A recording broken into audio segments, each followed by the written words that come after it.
तो मुसलमान तो बाबर की औलाद हैं और तुम गद्दार राणा सांगा की औलाद हो। अगर नहीं माफी मांगा तो बहुत कुछ तुम्हारा रामजी लाल कुत्ता होना बाकी है। एक तो ये बीजेपी के लोगों का तकिया कलाम हो गया है सभापति महोदय कि मुसलमान इनमें बाबर का डीएनए है।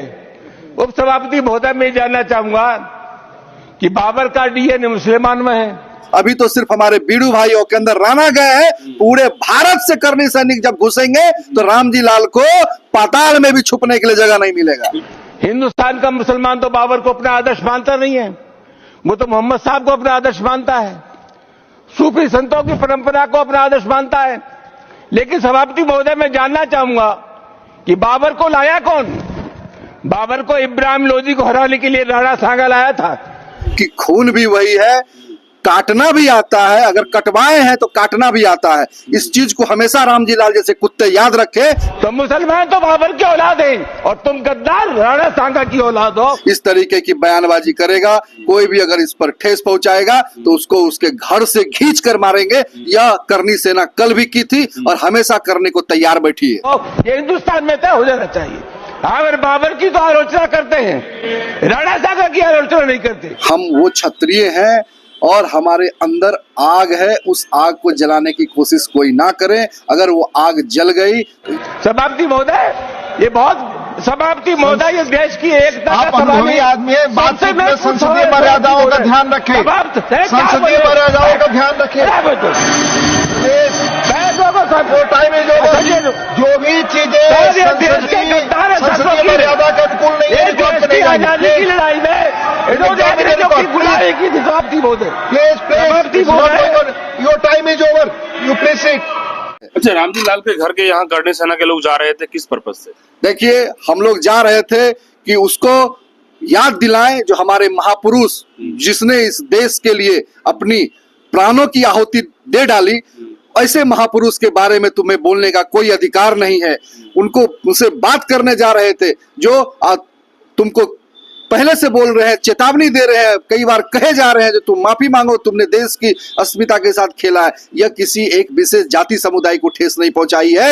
ये हमारे क्षत्रिय जितने भी महापुरुष थे इस पूरे भारतवर्ष में जो है सभी के आन बान शान और स्वाभिमान को बचाने के लिए अपने प्राणों की आहुति दे डाली, ना ही एक किसी खास विशेष जाति के लिए। हरिओम जी, आखिर राम जी लाल जो है किस संदर्भ में इस तरह की बात कर रहे हैं? आखिर क्यों भाई, आखिर क्या वजह है इनका, क्या मकसद होगा है इनका?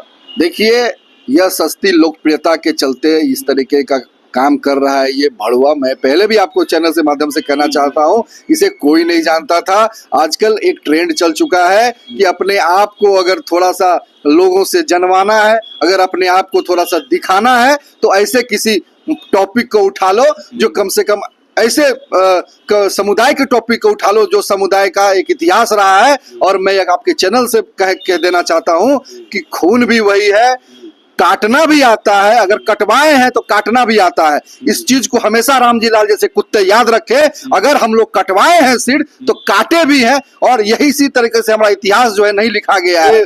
मेरा एक ही सिद्धांत है, मैं एक करनी सेना का सच्चा सिपाही हूं और मैं यह आपके चैनल के माध्यम से कहना चाहता हूं, जो हमारे बहू बेटी की इज्जत, आबरू, महापुरुष, हिंदुत्व को लेकर कोई भी अगर इस तरीके की बयानबाजी करेगा, कोई भी अगर इस पर ठेस पहुंचाएगा तो उसको उसके घर से खींच कर मारेंगे। यह करनी सेना कल भी की थी और हमेशा करने को तैयार बैठी है। अखिलेश यादव को क्या कहना चाहेंगे समाजवादी पार्टी के? मैं आपके चैनल के माध्यम से कहना चाहता हूं कि हमारे क्षत्रिय महापुरुषों ने किसी एक खास विशेष जाति के लिए अपनी प्राणों की आहुति नहीं दे डाली। उन्होंने समस्त सभी समुदाय के लोगों के लिए मुगल आक्रांताओं से लोहा लिया और तो और अपने बच्चों की आहुति दे डाली, अपने परिवार को पूरी तरीके से खत्म कर दिया। हिंदुत्व को बचाने के लिए उन्होंने पूरा जो है जीवन दांव पे लगा। बिल्कुल, हिंदुत्व को बचाने के लिए ही उस सभी महापुरुषों ने अपने देश की आन बान शान आबरू अस्मिता को बचाने के लिए सभी महापुरुष ने अपनी प्राणों की आहुति दे डाली। आप देख रहे हैं, आप बिहार में हैं, हम लोग बिहार में। लेकिन हमारे एक सवाल है कि क्या ये दलित के जो नेता है रामजी लाल हो या रावण जैसे लोग हैं, ये भी तो हिंदुत्व में आते हैं या नहीं आते हैं? सभी लोग हिंदुत्व में आते हैं और सभी के लिए महापुरुषों ने लड़ा है। देखिए जाति का खेल या राजनीति की यार में इतना ये समाजवादी पार्टी जो है वो एक तुष्टीकरण की राजनीति करती है, उसको मुस्लिम वोट बैंक को अपने तरफ खींचना रहता है, तो वो हिंदू में फोड़ डालते हैं। ठीक है, सब हिंदुओं में फोड़ डालते हैं, जो किस तरीके के पास फूट डालो राज करो, ये समाजवादी पार्टी का यह एजेंडा रहा है शुरू से, और यही एजेंडा वो तुष्टीकरण की राजनीति करते आए हैं। और मुसलमानों को खुश करने के लिए, एक खास समुदाय को खुश करने के लिए जो है इस तरीके का प्रोपगंडा फैलाया जाता है उस पार्टी के द्वारा, जो जानबूझकर जो है यह जो है आपस में सभी हिंदू आपस में लड़े, भाई से भाई अलग हो, और इसी के लिए इस तरीके की दोहरी नीति अपनाई जाती है समाजवादी पार्टी के क्या बिहार में पूरा जो है ये मुहिम या पूरा जो है करनी सेना जाग गया है? राम जी लाल जैसे लोग और भी यदि होंगे तो वो बख्शा नहीं जाएगा उनको? क्या पूरे बिहार से लेकर के पूरे देश के अंदर में ये माहौल बन गया है? देखिए, पूरे देश में हमारे जितने भी प्रदेशों में संगठन है और जितने भी करनी सैनिक हैं और जितने भी हमारे समाज के जो भी लोग हैं, उसमें खून खौल रहा है। खून क्यों नहीं खोले? अगर कोई किसी महापुरुष के उनके त्याग समर्पण पर अगर कोई सवाल खड़ा कर दे, उनके इतिहास पर कोई सवाल खड़ा कर दे, तो किसी का भी खून खौल उठेगा। और हमारा जो है खून खौल चुका है।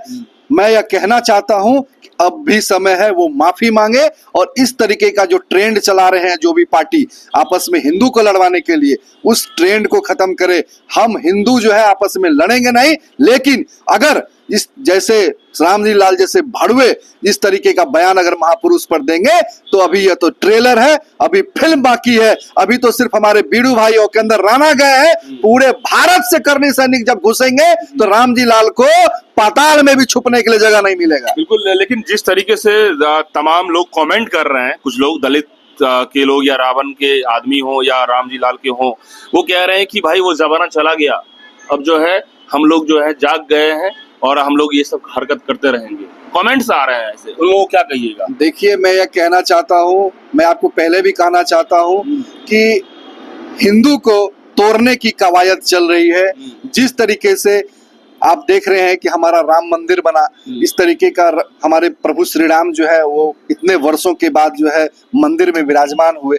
हिंदुओं को तोड़ने का, आपस में भाई भाई को लड़वाने का यह एक साजिश है। जिस तरीके का यह किया जा रहा है प्रकरण, सभी जो भी गैर हिंदुत्व पार्टी है वो चाहते हैं कि हिंदू आपस में लड़े कटे और मुगल का फिर से राज आ जाए। इसी और सबका ध्यान है सभी पार्टी का। लेकिन योगी जी मुख्यमंत्री कह रहे हैं कि भाई हम तो किसी को छोड़ते नहीं हैं और ये जो है हिसाब तुरंत ले लेते हैं, चाहे कोई भी हिंदुत्व के ऊपर में यदि इस तरह के अनर्गल बात करेगा।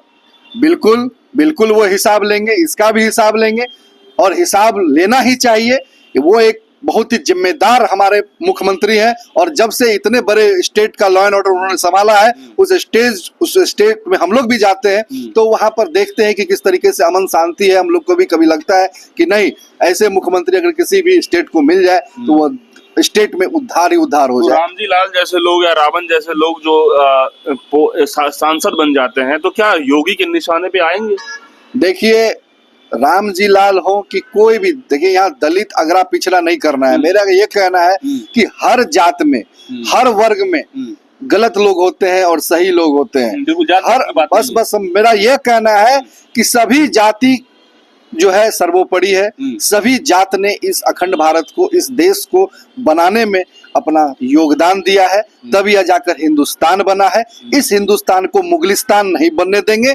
इसके लिए मैं बोल रहा हूं कि भाई से भाई को लड़वाने की जो कवायद सभी पार्टी कर रहे हैं, उस कवायद को छोड़ दे, और ऐसे जो पार्टी गाइडलाइन पर चलकर इस तरीके का महापुरुष पर टीका टिप्पणी करते हैं, मैं उन्हें बता देना चाहता हूं कि इतिहास हमारा पढ़ लेना। रक्त से शब्द सजाए हैं, सर कटे थे, धर लड़े थे, तब क्षत्रिय कहलाए हैं। और एक बात और मैं कहना चाहता हूं कि कभी भी आप यह बात कोई किसी के बारे में, कभी किसी महापुरुष के बारे में कभी नहीं कह सकते हैं जो इस दुनिया में नहीं है। उन्होंने जो कर दिया है वो कर पाना जो है अच्छों के लिए जो है बहुत ही मुश्किल है, क्योंकि आज देख ही रहे हैं कि छोटी सी अगर बुखार किसी को हो जाता है तो 4 दिन बेड पर पड़े रहते हैं। तो क्या ये सिलसिला रुकेगा, या अब जिस तरीके से आज जो मिलने गए थे वहां पर में जिस तरीके से जो हुआ सिचुएशन, क्या ये सिलसिला रुकेगा या खत्म हो जाएगा या फिर और चलता रहेगा? देखिए, जहां तक सिलसिला की बात है, मैं आपके चैनल के माध्यम से कह रहा हूं, अगर इस तरह की हरकत कोई भी करेगा तो हमेशा इससे भी ज्यादा उग्र प्रदर्शन और इससे भी ज्यादा करारा जवाब करनी सेना देने के लिए हमेशा सक्षम है और तैयार बैठी है।